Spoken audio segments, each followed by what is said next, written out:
Vous savez ce qui frustre le plus un passionné d'automobile français ? Ce n'est pas de rouler en allemande, non.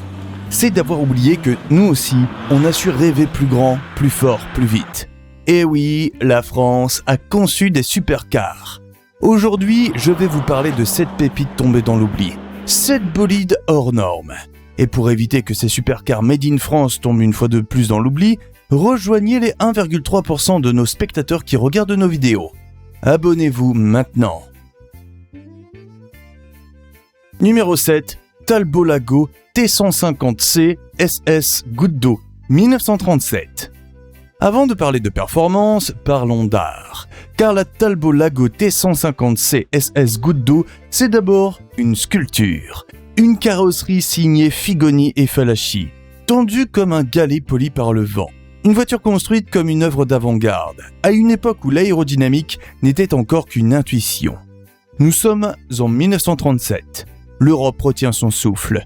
Et en France, Anthony Lago ose encore croire au luxe. Il a racheté Talbot à la suite de la crise de 1929 avec une idée fixe, faire de cette marque une vitrine de l'ingénierie française. Et pour cela, il lui faut une vitrine roulante. La T150C SS sera cette vitrine.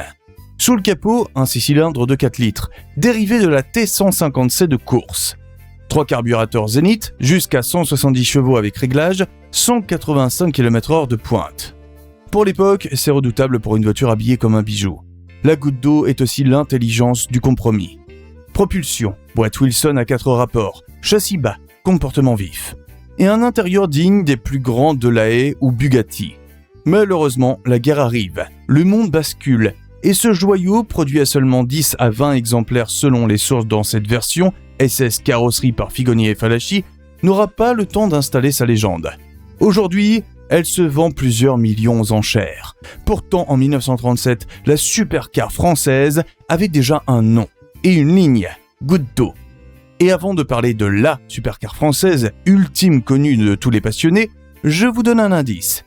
Elle a gagné le Rallycross de France de 77 avec Jean Ragnotti à son bord. Je dois vous parler d'un autre bolide. Numéro 6, Delahaye 135 MS, 1936. Avant-guerre, Delahaye était l'un des joyaux de l'automobile française. Et la 135 MS, dévoilée en 1936, en est probablement le plus bel éclat. Un coupé d'exception, né à une époque où les routes de France vibraient encore au rythme des moteurs chantants et des carrosseries dessinées à la main. À l'époque, Delahaye n'est pas un petit nom. Depuis sa fondation en 1894, la marque s'est imposée en compétition comme sur les boulevards huppés.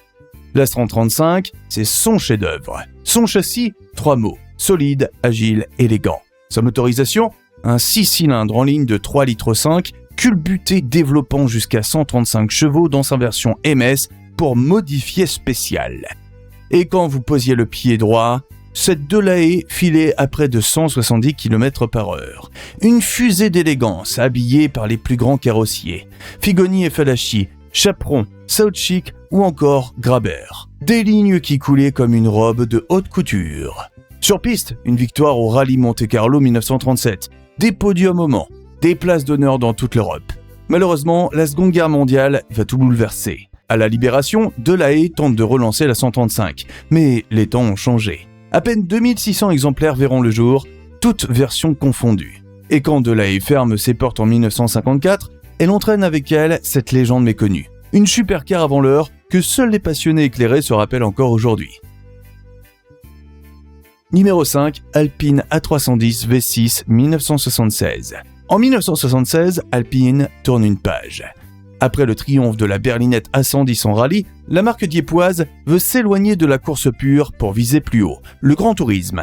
L'A310 V6, c'est 7 tentatives. Une GT 2+2 pour rivaliser au moins dans l'esprit avec la Porsche 911. Fini le 4 cylindres timide de la version 1971. Place au V6 PRV 2,7 litres, 150 chevaux suffisants pour emmener les 1000 kg de l'A310 à plus de 210 km/h. Le tout avec une architecture atypique. Moteur arrière, châssis poutre et une répartition des masses qui exigeait du respect en conduite rapide. Avec son nez affûté et son arrière musclé, l'A310 V6 divise. Moins élégante que la 110, plus lourde dans ses traits, elle reste néanmoins l'une des rares vraies sportives françaises de l'époque. Et elle roule pour la gendarmerie. Car oui, les BRI l'utilisent sur l'autoroute, signe de fierté nationale. Elle arrive trop tard. Porsche est déjà intouchable et Alpine, malgré le soutien de Renault, peine à convaincre. La 310 restera de ce fait une outsider oubliée. Numéro 4, Facel Vega Facel 2, 1961. En 1961, Facel Vega tente une dernière fois de prouver qu'une GT française peut rivaliser avec le meilleur de l'Italie, de l'Angleterre et de l'Amérique. C'est cette tentative ultime, c'est la Facel 2. Successeur direct de la HK500, ce grand coupé 4 places incarne le raffinement et la puissance que Jean Daninos rêvait d'offrir au monde. Sous le long capot, un V8 Chrysler de 6 litres 3 développe jusqu'à 390 chevaux. Accouplé à la boîte mécanique Pont-à-Mousson, il expédie la Facel 2 à près de 245 km/h. Pour l'époque, c'est tout simplement l'un des coupés les plus rapides du monde. Son pavillon abaissé, ses optiques Marshall profilées, sa silhouette tendue lui valent les louanges de la presse internationale. Facel touche enfin à l'excellence, mais son destin est déjà scellé. Avec seulement 184 exemplaires produits, la Facel 2 signe la fin d'une aventure. La marque est liquidée en 1964. Elle aura séduit des noms prestigieux, le Shah d'Iran, Tony Curtis, Ringo Starr, et reste aujourd'hui l'une des dernières supercars françaises à avoir réellement tutoyé le sommet. Numéro 3, Ligier JS2 de 1971. Il fallait une sacrée dose d'audace pour vouloir concurrencer Ferrari et Porsche, avec une marque française. C'est exactement ce que Guy Ligier, ancien pilote et entrepreneur obstiné, s'est mis en tête au début des années 70. La Ligier JS2 était son rêve incarné.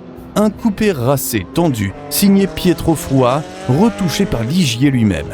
Sous le capot, un V6 Maserati de 2 litres 7, partagé avec la Citroën SM, développant jusqu'à 220 chevaux, par la suite remplacé par un V6 Ford de 3 litres après la fin de l'approvisionnement par Maserati. 865 kg seulement sur la balance, des freins à disque, un châssis poutre en acier et une vitesse de pointe flirtant avec les 250 km/h. Le moteur Maserati devient indisponible après le rachat de Citroën par Peugeot. Sans moteur, plus de JS2. Seulement 86 exemplaires sortent des chaînes. 8e au Mans en 1974, 2e en 1975 à un tour de la victoire. La JS2 est une voiture magnifique, trahie par la politique industrielle qui méritait bien plus. Numéro 2, Venturi 260 Atlantique, 1991. C'est l'histoire d'un constructeur qui, à lui seul, a voulu incarner la revanche de l'ingénierie française sur les sportives allemandes et italiennes. Et cette histoire, elle s'écrit avec passion, ambition et beaucoup de naïveté. En 1991, Venturi est encore jeune. Sous la direction de Xavier de la Chapelle et grâce au fonds de Didier Prima, héritier du groupe Schlumberger, la marque déménage à Couéron, près de l'océan, dans une usine flambant neuve construite avec l'appui du Conseil général. On y installe même un circuit d'essai. Bref, tout semble possible. C'est dans cette euphorie que naît la Venturi 260 Atlantique. L'idée était de produire une supercar française, radicale, élégante, capable de concurrencer une Porsche 911 Carrera RS. Une série ultra limitée, 25 exemplaires seulement, pour affirmer haut et fort que Venturi ne fait pas que dans le grand tourisme feutré, mais aussi dans le sport pur. Sur le papier, le moteur, un V6 PRV 2 litres 8 biturbo, développe 260 chevaux à 5750 tours minute, pour un couple musclé de 44 mètres kg disponible dès 1750 tours minute. En soi, rien de nouveau, c'est le même bloc que dans la 260 APC classique. La 260 Atlantique subit une vraie cure d'amaigrissement. Adieu climatisation, roue de secours, isolant, cuir et boiserie. Bonjour carbone, aluminium percé, siège Recaro en lorica synthétique. Et même un châssis allégé à la perceuse. 130 kg de moins sur la balance. Poids total, 1150 kg. Et ça change tout. Le 0 à 100 est battu en 5 secondes 2, la vitesse de pointe dépasse les 270 km/h. Et le comportement, un régal, châssis affûté, train roulant digne d'une pistarde, direction précise. Malgré une esthétique léchée, une teinte bleue unique, des jantes noires, des stickers discrets et une finition sérieuse, la 260 Atlantique reste invisible pour le grand public. Elle est vendue 495 000 francs à l'époque et s'adresse à quelques connaisseurs déjà conquis. Les 25 exemplaires trouvent preneur, mais la notoriété, elle, ne suit pas. Aujourd'hui encore, rares sont ceux qui se souviennent de cette perle. Une auto née dans l'enthousiasme, victime d'un marché étroit et d'une ambition trop silencieuse. Numéro 1, Monica 560 de 1973. En 1973, dans une France qui ne croit plus guère aux voitures de prestige, un homme ose. Jean Tastevin, patron d'une entreprise ferroviaire florissante, décide de relancer le rêve brisé de Facel Vega. Son ambition ? Créer une berline de grand tourisme 100% française, capable de rivaliser avec Aston Martin, Jaguar ou même Rolls-Royce. Une voiture qui ne ferait aucune concession, ni sur le luxe, ni sur la performance. Cette voiture, il la baptisera du plus beau des prénoms à ses yeux, celui de son épouse, Monica. Techniquement, la Monica est une œuvre d'orfèvre. Châssis multitubulaire, suspension avant à double triangulation, essieu arrière de Dion avec frein en sortie de pont, direction à crémaillère, frein ventilé à l'avant. À bord, cuir Connolly, moquette de laine épaisse, bois véritable, commande électrique partout. Même les compteurs semblent sortir d'un avion. La finition atteint un niveau jamais vu pour une auto française. Cependant, l'élégance ne suffit pas à sauver le projet. Trop d'intervenants, de changements de cap. Le choc pétrolier de 1973 vient d'éclater. Une berline V8 luxueuse devient un non-sens absolu. En février 1975, après seulement 28 exemplaires produits, Jean Tastevin arrête tout. L'aventure Monica se termine dans l'indifférence générale. À vouloir tout faire soi-même, Tastevin a sans doute visé trop haut, et comme Facel avant elle, Monica disparaît dans les plis de l'histoire. Aujourd'hui, elle incarne le dernier sursaut d'une France qui voulait encore croire à son prestige automobile. Et vous, qu'en pensez-vous ? Donnez-nous votre avis en commentaire, likez la vidéo si elle vous a plu, et on se retrouve très bientôt dans le Garage Français.